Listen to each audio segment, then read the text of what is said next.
அனைவருக்கும் வணக்கம். இன்னைக்கு ரொம்ப முக்கியமான விஷயத்தை பற்றி நம்ம பேச போகிறோம். குறிப்பாக கோயம்புத்தூர் அந்த மாணவனுடைய கொலை வழக்கு. இதில் நம்மளுடைய அமைச்சர் ராஜ்மோகன் அவர்களுக்கு இழைக்கப்பட்ட ஒரு விஷயம் அது என்ன அப்படின்றத நம்ம வீடியோக்குள்ளே பேசுவோம். இதை பற்றி திடுக்கிடும் சம்பவங்கள் நிறைய விஷயங்கள் வெளியில் வந்திருக்கு. அதை நம்ம விரிவாக பேச போகிறோம். அடுத்து பார்த்திங்கன்னா இந்த தனுஷ் அவர்கள் அப்படின்ற தேவையில்லாத ஒரு ஆணி, இந்த ஆணியை பற்றி பார்த்திங்கன்னா மிகப்பெரிய ஒரு உளவுத்துறை ரிப்போர்ட் வந்து நம்மளுடைய முதல்வர் அவர்களுடைய டேபிளுக்கு போயிருக்கு. அதில் என்ன இருக்குது அப்படின்ற ஒரு விஷயத்தால் நம்ம முதல்வர் அவர்களுடைய ஹாப்பி அப்படின்றதுக்கு அளவே இல்லாமல் இருக்குது. அதை பற்றி நம்ம வீடியோக்குள்ளே பேச போகிறோம். அடுத்து பார்த்தீங்கன்னா இந்த திமுகவுடைய ஆலூர் ஷா நவாஸ் அப்படின்றவர் இன்னைக்கு விசிகால இருக்காரா திமுகவில் இருக்காரான்னு தெரியாத அளவுக்கு இருந்துகிட்டு இருக்கும்போது சட்டசபையில் நேற்று ஒரு எம்எல்ஏ அவர்கள் நம்மளுடைய முதலமைச்சர் அவர்கள்ட்ட எங்களுக்கு ஒரு கார் வேணும் அப்படின்ற ஒரு விஷயம் அப்படின்றது இன்னைக்கு ஒரு காமெடியாக போயிட்டுருக்கு. அதை பற்றி நம்ம பேச போகிறோம். உதயநிதி அவர்கள் வந்து பார்த்தீங்கன்னா இந்த 4-5 எம்எல்ஏக்களை வந்து ரொம்பவே கடுமையாக சாடியிருக்காரு. அதை பற்றி நம்ம பேச போகிறோம். அதனால் ஸ்கிப் பண்ணாமல் பாருங்கள். பார்த்துட்டு மறக்காமல் உங்கள் லைக்கை பண்ணிடுங்க. அப்படியே வீடியோக்குள்ளே வந்துட்டு உங்கள் கமெண்ட்டை போட்டுட்டு 4 பேருக்கு வீடியோவை ஷேர் பண்ணி விட்ருங்க. இப்போ நம்ம வீடியோக்குள்ளே போவோம். முதல்ல அதுக்கு முன்னாடி பார்த்தீங்கன்னா நம்மளுடைய முதலமைச்சர் அவர்கள் ஒரு மனு ஒன்று போட்டிருக்காரு கோர்ட்டில். என்ன மனு அப்படின்றத நான் சொல்லிடுறேன். நம்மளுடைய முதல்வர் விஜய் அவர்களுடைய வெற்றியை எதிர்த்து பெரம்பூர் மற்றும் திருச்சி கிழக்கில் வழக்கு பதிவு பண்ணியிருக்கோம் இந்த திமுக.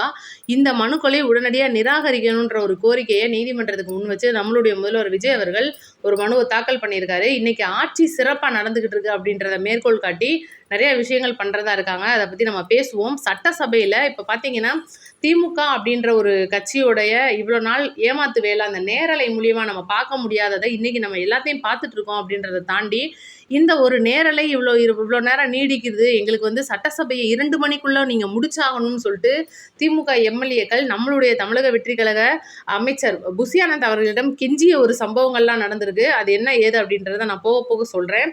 ரைட்டு. ஏன்னா இப்போ நேரலைக்கு பயந்த திமுக அப்படின்றது மிகப்பெரிய காமெடியாக போயிட்டுருக்கு. நேற்று கூட பார்த்தீங்கன்னா ஏவா வேலு அவர்கள் இப்படி நீங்கள் நேரலையெல்லாம் கொடுக்குறீங்க, எங்களுக்கு உடனே அவங்க கவுண்டர் கொடுக்குறாங்க, இது மக்கள்கிட்ட தப்பாக போயிடும், உடனடியாக நீங்கள் அவை குறிப்பிலிருந்து நீக்குங்க அப்படின்ற மாதிரிலாம் நிறைய விஷயங்கள் சொன்னது.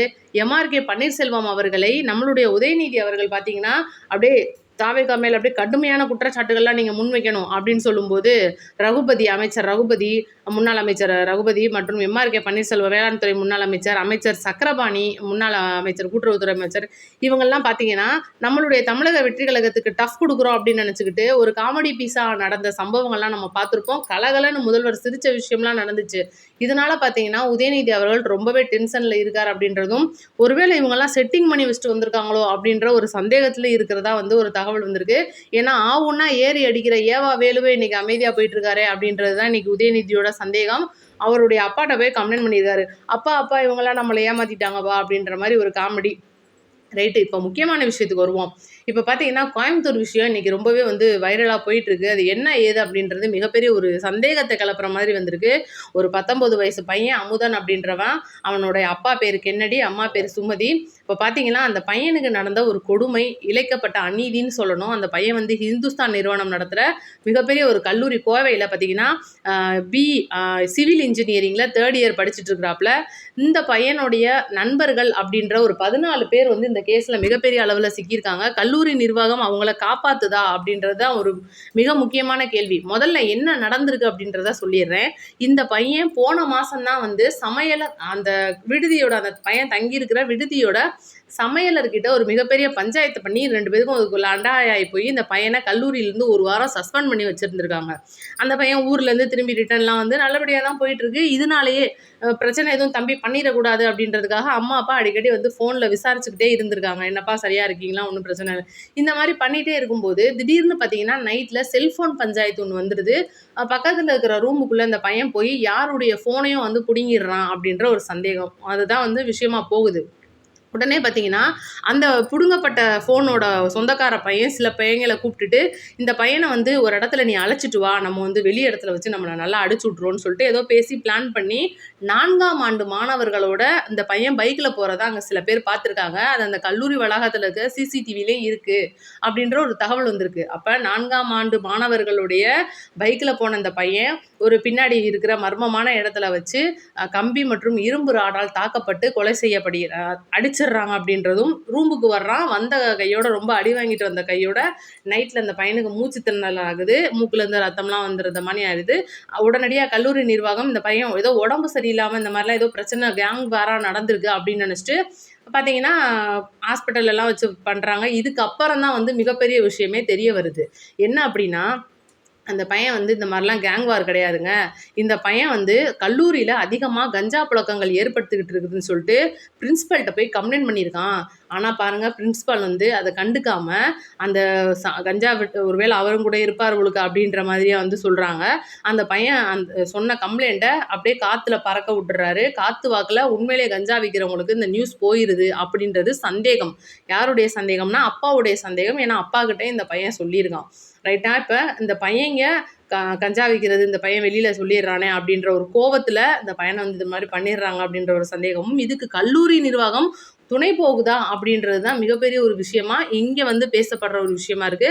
அப்ப இது ஒரு பக்கம் இருக்க, 14 மாணவர்கள் இதுல வந்து வர்றாங்க அப்படின்றதும், ஒரு 17 வயது சிறுவன் வர்றான் அப்படின்றதை தாண்டி, அந்த 14 மாணவர்கள்ல இருக்கிற அவங்களுடைய பெற்றோர்கள் பார்த்தீங்கன்னா, ஓரளவுக்கு அந்த பிரைவேட் காலேஜ்னா எப்படியாப்பட்ட ஆட்கள் இருப்பாங்கன்னு உங்களுக்குலாம் தெரியும். என்னதான் ஏழை மாணவர்கள் ரொம்ப கஷ்டப்பட்டு படிச்சாலும் கூட, ஓரளவுக்கு கொஞ்சம் பணக்கார வீட்டு பிள்ளைங்களும் படிப்பாங்க. அந்த மாதிரியான இருக்கிற அவங்களுடைய பேரண்ட்ஸ் வந்து, அந்த பையங்கள மட்டும் கரெக்ட்டா அந்த கேஸ்லேருந்து கழட்டி விட்டுக்கிட்டே வந்திருக்காங்க. லாஸ்ட்டா சிக்குனது 5 பசங்க.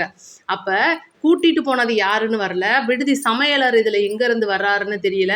ஏன்னா, அடி அடி வாங்கிட்டு வந்து ரூமுக்குள்ள வச்சு தான் இறந்து போறான் அப்படின்ற ஒரு விஷயம் வருது. அதாவது ரூமுக்குள்ள வச்சு உடம்பு முடியாம போய் ஹாஸ்பிட்டல்ல இறந்து போறான். இவ்ளோ விஷயங்கள் நடந்திருக்கு அப்படின்றத கல்லூரி நிர்வாகம் இன்னைக்கு கூட அவங்களுடைய நேத்து குடுத்த அந்த பேட்டியில மிகப்பெரிய அளவுல மறுத்திருக்காங்க. இதையும் தாண்டி உண்மையிலே அதில என்னதான் நடந்திருக்கு அப்படின்ற மர்மத்த வெளியில கொண்டுட்டு வரணும்னு எதிர்க்கட்சிகள் போராடுறது ஒரு பக்கம் இருந்தாலும், சட்டசபையில அமைச்சர் ராஜ்மோகன் அவர்கள் இது ஒரு கேங் வார் அப்படின்னு சொல்லிட்டு முடிச்சுட்டார் அப்படின்றனால, இதுதான் வந்து அமைச்சர் ராஜ்மோகன் அவர்கள் மேல என்னப்பா இது இவ்வளோ பெரிய விஷயம் நடந்திருக்கு. அண்ணன் வந்து இப்படி முடிச்சுட்டாரேன்னா கம்ப்ளைண்டே வந்து போயிருக்கு. அதுக்கப்புறம் அமைச்சர் ராஜ்மோகன் அவர்கள் இத தனிப்பட்ட முறையில விசாரிக்க சொல்லி ஆள் அனுப்பி, இவ்ளோ விஷயத்த காவல்துறை வந்து கண்டுபிடிச்சிருக்காங்க அப்படின்ற ஒரு தகவல் வந்திருக்கு. சீக்கிரம் கல்லூரி நிர்வாகத்துக்கு மேல தப்பு இருக்கு அப்படின்னா, கண்டிப்பா அதுக்கான நடவடிக்கை அப்படின்றது எடுக்கப்படும் அப்படின்ற உறுதியும் குடுத்திருக்காரு. பார்ப்போம் என்ன நடக்க போகுது அப்படின்னு. இப்ப அடுத்து முக்கியமான விஷயம் நம்ம தனுஷ் அப்படின்ற தேவையில்லாத ஆணிக்கு வருவோம். இவர பத்தின ஒரு உளவுத்துறை ரிப்போர்ட் அப்படின்றது இப்ப பார்த்தீங்கன்னா, சமீப காலங்கள்ல எடுத்துட்டு இருந்தாங்க. இவர் வந்து கோவையில ஆரம்பிக்க போறார் கட்சி. நிர்வாகிகள்லாம் வந்து ரெடி பண்ணிக்கிட்டு இருக்கார் அப்படின்ற ஒரு தகவல் உளவுத்துறை மூலியமா கண்டுபிடிக்கப்பட்டத வந்து எடுத்து இன்னைக்கு ஒரு சில ரிப்போர்ட்கள் வந்து எடுத்திருக்காங்க.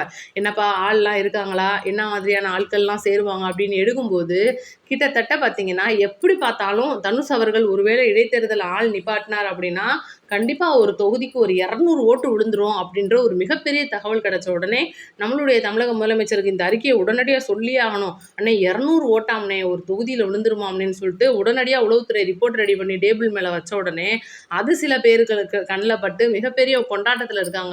இப்படி அநியாயமா வாழ்க்கைய இழக்க போறாரே நடிகர் அப்படின்ற ஒரு மிகப்பெரிய கெத்த வந்து இன்னைக்கு நம்மளுடைய முதல்வர் விஜய் அவர்களுக்கு நடந்தது நமக்கும் நடந்துரும்னு சொல்லிட்டு ஒரு பெரிய ஆர்வத்துல வர்றாரு. ஆனா இப்படி அநியாயத்துக்கு வந்து பறிபோக போறாரே அப்படின்ற ஒரு காமெடியெல்லாம் வந்து சம்பவங்கள் தலைமைச் செயலகத்துக்குள்ள சிரிப்பலைகள்ல நடந்திருக்கு. பார்ப்போம் போக போக என்ன நடக்க போகுது அப்படின்ற விஷயத்த பார்ப்போம்.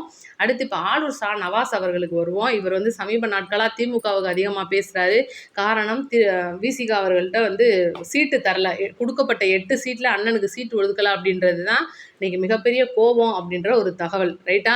இது ஒரு பக்கம் இருக்க. இப்ப நேத்து கூட அந்த கலைஞர் அவர்களுடைய புகழரங்கம்ன்ற ஒரு விஷயத்துல மிகப்பெரிய அளவுல புகழ் பாடிக்கிட்டு இருக்கும்போது பார்த்தீங்கன்னா, நம்மளுடைய தமிழக வெற்றி கழக அரசை வீம்புக்குன்னே மீண்டும் சீண்டியிருக்காரு.